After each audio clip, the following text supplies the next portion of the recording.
Train ప్రయాణం చేస్తుంటే ఒక మనవరాలతో వాళ్ళ అమ్మ మాట్లాడుతుంది. ఏమనంటే, స్కూల్లోకి వెళ్ళావు కదమ్మా, నిన్నే మొదటి రోజు కదా, స్కూల్ తెరిచేశారు కదా, మళ్ళీ ఇవాళ మానేసావు, మళ్ళీ రేపు వెళ్తావో లేదో, ఇలా మానేస్తూ పెడుతూ ఉంటే ఎలారా అని చెప్పేసి అంటుంటే, టీచర్ నాకు నచ్చలేదమ్మా అని చెప్పింది.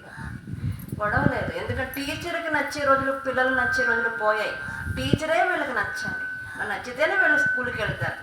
అలాంటి రోజుల్లో ఉన్నాం. కాబట్టి ఏ గురువునైనా సరే గౌరవించడం అనేది మనం పిల్లలకి నేర్పాలి. ఎందుకంటే మాతృదేవో భవ, పితృదేవో భవ, ఆచార్య దేవో భవ అన్నప్పుడు ఆ పిల్లవాడికి మొదటి గురువు తల్లే. ఆ తల్లి పిల్లవాడు గురువుల్ని కానివ్వండి, టీచర్, స్కూల్లో టీచర్ని కానీ ఏకవచనంతో మాట్లాడినా, నింద చేసినా మనం తప్పు అని చెప్పగలగాలి. అలా అలవాటు చేయాలి. ఎందుకంటే ఒక్క అక్షరం మనం బయట నుంచి ఏదన్నా నేర్చుకున్నా వాళ్ళు మనకి గురువు సమానులు. వారందరినీ మనం గౌరవించాలి. కానీ మనకి సిద్ధ గురువులు అని వారు ఉంటారు. వాళ్ళు ఏంటంటే, వాళ్ళు మంత్రము మనకి ఉపదేశించి అఖండ మండ